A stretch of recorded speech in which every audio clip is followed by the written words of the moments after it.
फिर मिलते हैं 12th क्लास की पोइट्री में। तो 12th क्लास की जो पोएम्स हैं उसमें 5th पोएम तक कंप्लीट हो गया था हमारा। अब हम इसकी 6th पोएम पढ़ने जा रहे हैं। 6th पोएम है हमारी ला Belle Dame sans mercy.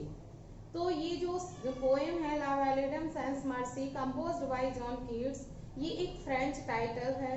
John Keats ने ये पोएम फ्रेंच लैंग्वेज में लिखी है। जॉन कीट्स जो एक great romantic poet of 19th century के, मतलब 19th सेंचुरी के एक बहुत ही महान रोमांटिक पोएट थे। तो 19th सेंचुरी का पोएट्री का जो पार्ट है वो 2 टाइप में डिवाइड है। एक है हमारा रोमांटिक पोएट और दूसरा है रोमांटिक एज और दूसरा है विक्टोरियन एज। तो जॉन कीट्स जो है ये हमारे रोमांटिक एज से बिलोंग करते थे।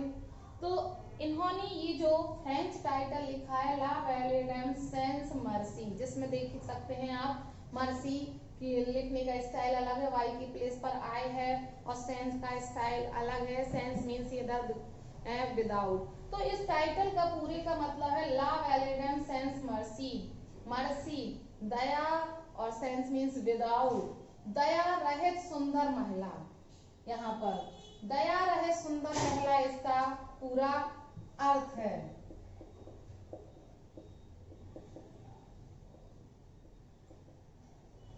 तो यहाँ पर जो पोएट हैं जॉन कीट्स वो एक स्टोरी बताते हैं। यहाँ पर दया रहित सुंदर महिला कहा जाता है कि ये जो स्टोरी है, ये जो पोएम है, ये इनकी पर्सनल लाइफ से अटैच है, क्योंकि इनकी जो बिलव्ड थी फैनी ब्राउनी, उन्होंने इन्हें धोखा दिया था और उन्हीं के बेस पर, उन्हीं के आधार पर उन्होंने ये पोएम लिखी है।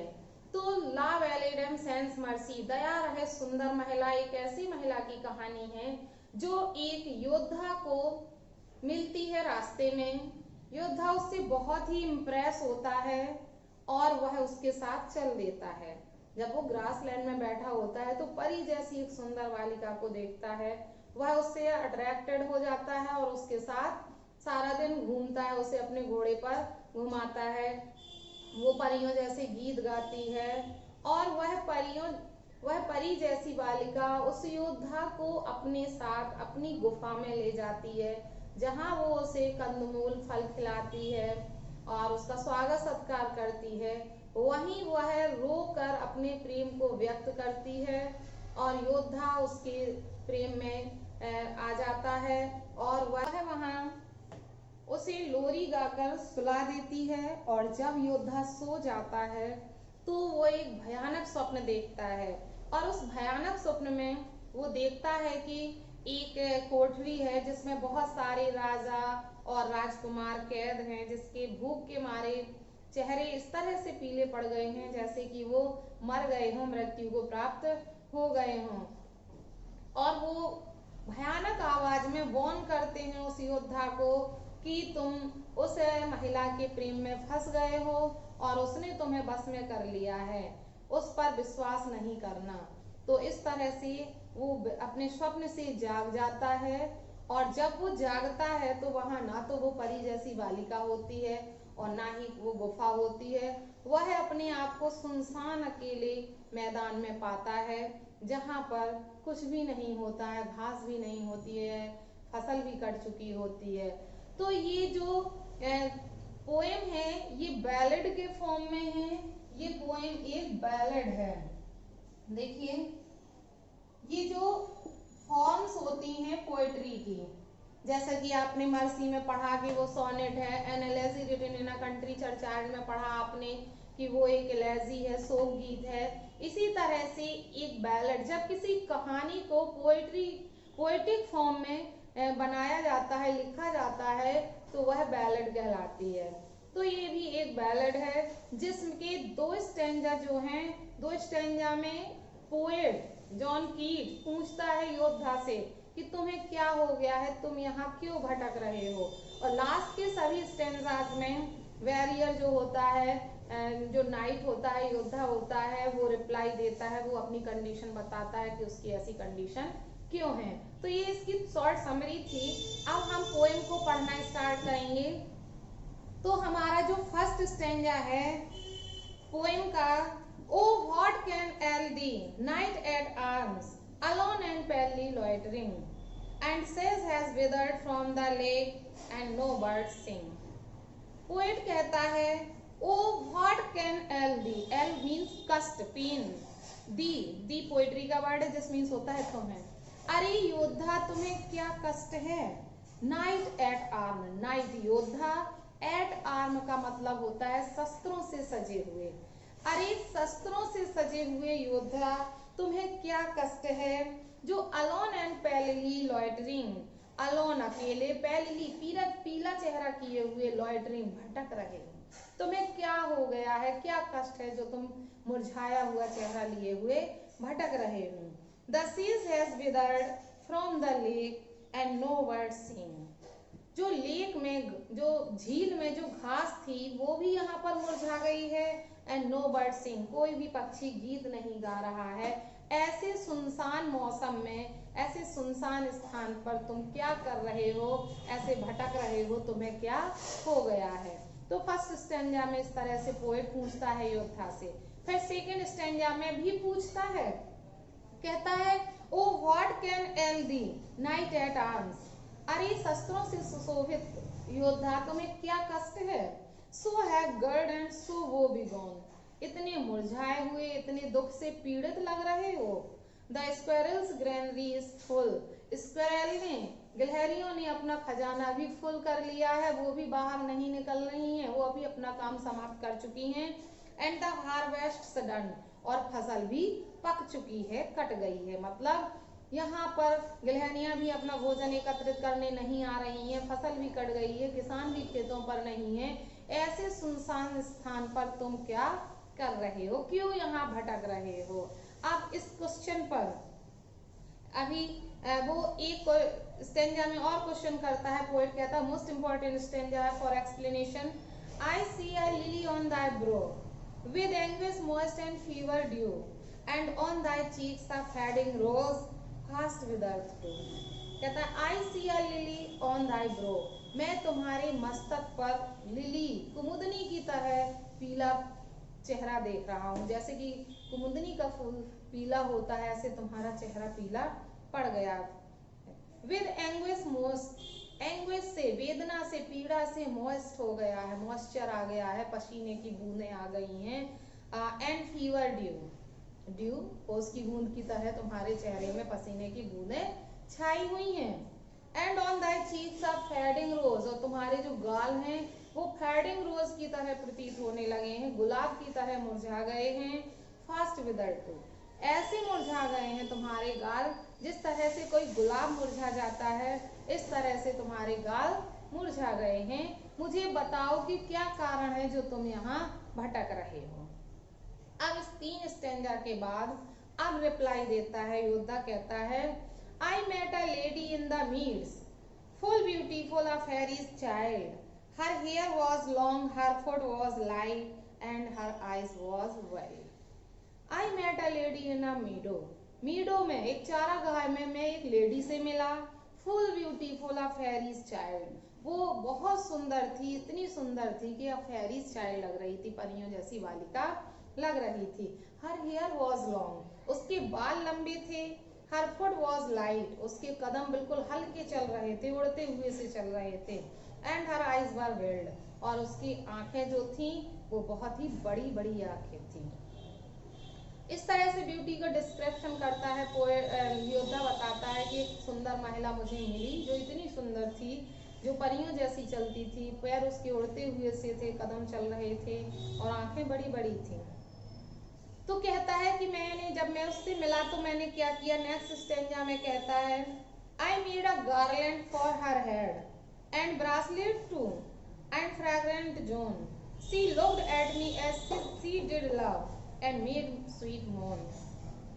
I made a garland for her head. मैंने उसके सिर के लिए एक गार्लैंड बनाया, एक हार बनाया। and bracelets too, और फूलों के ब्रेसलेट भी बनाए। and fragrant जोन, और फ्रेग्रेंट सुगंधित जोन भी बनाई, करघनी भी बनाई, कमर में बांधने वाली बेल्ट भी बनाई। she looked at me, उसने मेरी तरफ ऐसे देखा as she did love, जैसे वह मुझसे प्रेम करती हो। एंड मेड स्वीट मोन, और अपने प्रेम को व्यक्त करने के लिए उसने मधुर कराह ली, आह भरकर उसने अपने प्रेम को व्यक्त किया। अब जब उसने अपने प्रेम को व्यक्त किया तो योद्धा कहता है, I set her on my pacing steed, मैंने उसे अपने पेसिंग तेज दौड़ने वाले स्टीड मीन्स एयर हॉर्स, मैंने उसे अपने तेज दौड़ने वाले उस घोड़े पर बैठा लिया। And nothing else all day long, और सारा दिन मैंने कुछ भी नहीं देखा, कुछ भी नहीं किया, उसे ही घुमाता रहा। For sidelong would she bend and sing a fairy song, side से वह झुकी रही और झुके हुए वह परियों का गीत गाती रही। सारा दिन मैंने उसे घुमाया। अब नेक्स्ट जो हमारा स्टैंजा है, इसमें 12 स्टैंजा है हमारे 4th लाइन के।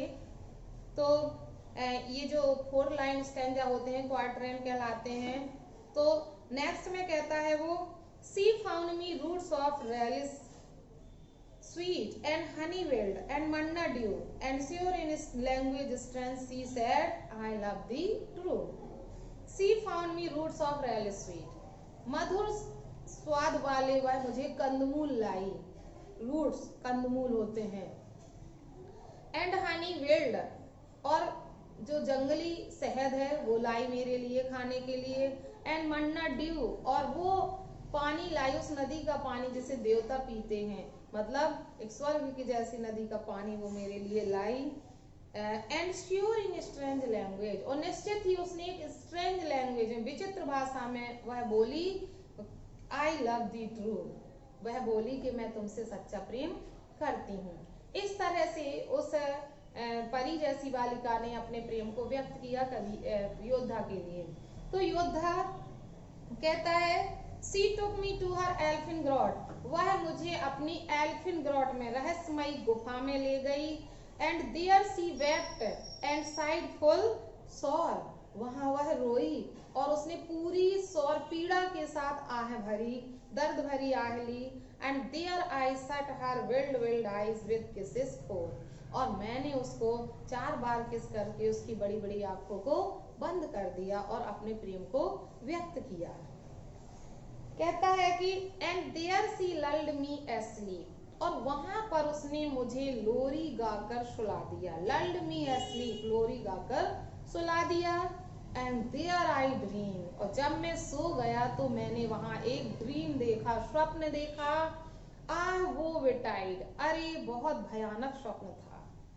द लेटेस्ट ड्रीम, सब अभी अभी आया हुआ स्वप्न जो आए है, एवर ड्रीम, जो मैंने कभी देखा। On the cold hill side, इस ठंडी पहाड़ी पर मैंने अभी अभी एक स्वप्न देखा। मोस्ट इंपॉर्टेंट स्टैंजा है एक्सप्लेनेशन के लिए नेक्स्ट वाला। I saw pale kings and princes too, उस स्वप्न में मैंने क्या देखा। I saw pale kings and princes too, pale warriors death pale were they all, they cried La Belle Dame sans Merci hath thee in thrall. कहता है कि उस स्वप्न में मैंने पेल किंग्स, पीले राजाओं को देखा, एंड प्रिंसेस टू, और राजकुमारों को भी देखा। पेल वर्ड इसलिए आया है क्योंकि उनके चेहरे भूख प्यास से इतने व्याकुल थे कि पीले पड़ गए थे। किस तरह से, पेल वॉरियर्स, पीले योद्धाओं को भी देखा। Death pale were they all, उनके चेहरा बिल्कुल मृत्यु की तरह पीले पड़ गए थे, जैसे वो मर गए। They cried, वे सभी चिल्लाए, La Belle Dame sans Merci has thee in thrall, दया रहे सुंदर महिला ने तुम्हें इंथ्रेल कर लिया है, मोहित कर लिया है, बस में कर लिया है। उन्होंने मुझे चेतावनी दी, सभी ने चिल्लाकर। और जब वो चिल्ला रहे थे तो उनके चेहरे कैसे थे। नेक्स्ट स्टैंजा में, I saw their starved lips in the gloom, उस ग्लूम में, उदासी में, अंधकार में मैंने उनके खुले हुए स्टार्व्ड लिप्स को देखा, स्टार्व भूखे होठों को देखा। With horrid warning gaped wide, horrid भयानक वार्निंग देने के लिए जो उनके होठ थे, गेप्ड वाइड, चौड़े चौड़े खुले हुए थे, खोल खोल कर चिल्लाकर वो मुझे चेतावनी दे रहे थे। और आई अवॉक, एंड आई अवॉक, और मैं जाग गया। And found me here on the cold hill side, और मैंने अपने आप को यहाँ ठंडी पहाड़ी पर पाया। मैं गुफा में था, लेकिन जब मैं जागा तो मैंने अपने आप को यहाँ ठंडी पहाड़ी पर पाया। लास्ट स्टैंजा में कहता है कि and this is why I sojourn here, कहता है दिस इज व्हाई, यही कारण है कि मैं यहाँ अकेले भटक रहा हूँ। अलोन, अकेले, एंड पैली लॉइटरिंग, अकेले और पीला चेहरा किए हुए भटक रहा हूँ। दो the sage has withered from the lake, यद्यपि झील से जो घास है वो मुरझा गई है। एंड नो बर्ड सिंग, और कोई पक्षी गीत नहीं गा रहा है। तो लास्ट स्टेंजा में वो फर्स्ट स्टेंजा का उत्तर कंप्लीट करता है। फर्स्ट स्टेंजा में जैसे ही कि पोएट पूछता है कि तुम यहाँ अकेला, क्या अकेले पीले चेहरा किए हुए क्यों भटक रहे हो, तो पूरी कहानी सुनाने के बाद एट लास्ट वो कहता है यही कारण है कि मैं यहाँ पर इस ठंडी पहाड़ी पर अकेले पीला चेहरा किए हुए भटक रहा हूँ।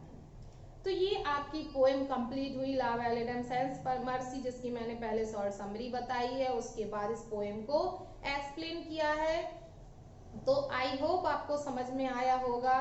तो आप इस पोएम को पढ़ें, समझें और इसके सेंस को समझें। नेक्स्ट वीडियो में इसका सेंट्रल आइडिया और एक्सप्लेनेशन कवर करेंगे। आज के लिए इतना ही। Thanks for watching video.